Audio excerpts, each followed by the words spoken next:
Para encerrar essa discussão, a gente precisa conversar agora um pouquinho a respeito do uso não literal dos tempos verbais. Bom, a primeira coisa que você precisa então entender é que o uso não literal não tem nada a ver com o uso errado de tempo verbal. Então, o uso não literal, ele não é um erro.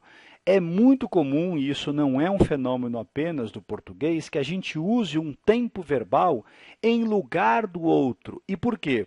Porque desse jeito a gente consegue produzir determinados efeitos de sentido. Bom, vamos lá. Eu posso pegar um esquema que eu já fiz com vocês, com uma linha do tempo aqui, e todos os 6 tempos do indicativo. Então, eu oriento essa linha aqui em direção ao passado para a esquerda e em direção ao futuro para a direita. Será que você já conseguiu perceber que, em geral, o futuro ele é sempre uma possibilidade? Então, quando eu tenho um tempo mais nessa direção, o efeito vai ser um efeito de dúvida. Enquanto o passado é algo que já aconteceu. Eu tenho aqui um efeito de certeza. Olha, essa noção aqui é bem interessante para o uso não literal dos tempos verbais.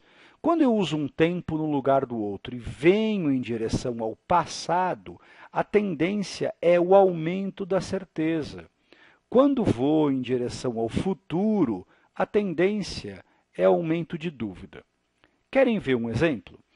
Imagine, por exemplo, que um casal vai combinar de sair e o rapaz, então, vira para a moça e diz, olha, hoje à noite, então, às 9 horas, eu passo na sua casa. Ora, o esperado seria dizer, passarei, vou passar, é uma coisa que ainda vai acontecer. Mas veja que, em vez de usar o futuro, usou-se o presente. Você concorda que isso aumenta o efeito de certeza? Porque se projeta essa ação não como algo que vai acontecer, mas como algo que está acontecendo. Se eu vim nessa direção, a tendência é o aumento da certeza. Mas pode ocorrer o movimento inverso. Imagine um professor que está dando aula e um aluno pergunta, professor, quantos alunos há nessa sala? E o professor não sabe exatamente o número, diz, nessa sala, essa sala terá uns 30 alunos. Veja, se ele diz, essa sala tem, ele produz um efeito de certeza. Como ele não tem ele não tem precisamente na cabeça o número de alunos, ele joga para o futuro justamente para marcar como dúvida e não se comprometer. O que eu quero então mostrar com vocês, mostrar para vocês, é que o uso não literal, como eu disse, não é um erro. Ele tem uma funcionalidade. Agora, seria ótimo que esse nosso esquema, com certeza e dúvida, explicasse todos os casos de uso não literal dos tempos verbais.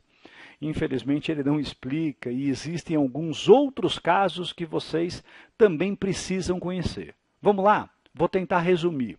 Presente histórico, presente de cortesia, imperfeito com valor de fantasia, futuro com valor de imperativo.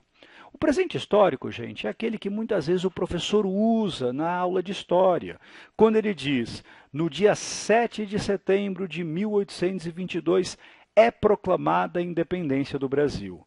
Ora, é uma coisa que já aconteceu. O normal seria utilizar, portanto, o pretérito perfeito. Foi proclamada. Mas se usa o presente para valorizar aquele acontecimento, para aproximar o discurso da história do momento presente. É um efeito que a gente chama de presentificação. Isso é muito comum, como eu disse, em textos históricos. Um outro caso é o que eu chamo de presente de cortesia, que na verdade não é exatamente o presente. Aqui a gente tem o emprego, normalmente, do pretérito imperfeito ou do futuro do pretérito, mas com valor de presente. Para quê? Para aumentar o efeito de cortesia. Então é você virar para alguém, em vez de dizer eu quero, você diz eu queria. Em vez de dizer você pode me fazer um favor, você poderia. Emprega-se o futuro do pretérito e o imperfeito com valor de presente para aumentar a gentileza. Imperfeito com valor de fantasia? Bom, você conhece aquela fórmula com que as histórias infantis começam. Era uma vez. Talvez por esse motivo, quando a gente usa o era, a gente tem uma tendência a se projetar para esse mundo da fantasia. Então, é uma criança que vira para outra. Agora eu era o bandido e você era a polícia. Aqui existe aquela famosa canção do Chico, talvez você conheça, chamada João e Maria, que ele começa dizendo: agora eu era o herói e o meu cavalo só falava inglês. É a projeção para o mundo da fantasia por meio do imperfeito. E o futuro com valor de imperativo. Pensa nos 10 mandamentos. Quando se diz, por exemplo, não matarás, ninguém está falando que essa ação é uma ação futura. Na verdade, é uma maneira elegante de dizer não mates. O futuro com valor de imperativo acaba produzindo o efeito de cortesia. Agora, alguns usos não literais, eles vão além da intuição. Porque acho que todos esses casos aqui você conseguiria explicar com a sua intuição de falante. Você quer ver um último caso? Você já ouviu falar da possibilidade de se usar o pretérito mais que perfeito com valor condicional? Estranho isso, não é? Vamos lá. Um exemplo de verdade, um exemplo de alta literatura. Estou falando de Luís de Camões, essa aqui é uma estrofe de Os Lusíadas, estrofe 14 do canto 7, uma estrofe linda dos Lusíadas, em que se fala sobre a capacidade portuguesa de navegação no século XV, no século XVI, e num determinado momento se diz: se mais mundo houvera, lá chegara. Olha o uso 2 vezes do pretérito mais que perfeito. Mas você entende que ele é usado com valor condicional? Se mais mundo houvesse, lá chegaria. É um uso bastante formal do pretérito mais que perfeito, que nesse caso do Camões se justifica também por uma necessidade métrica, por uma necessidade de garantir a rima com o verso anterior. Bom, vamos fazer um exercício a respeito desse tema, uso não literal dos tempos verbais? Vamos ver como é que você se sai.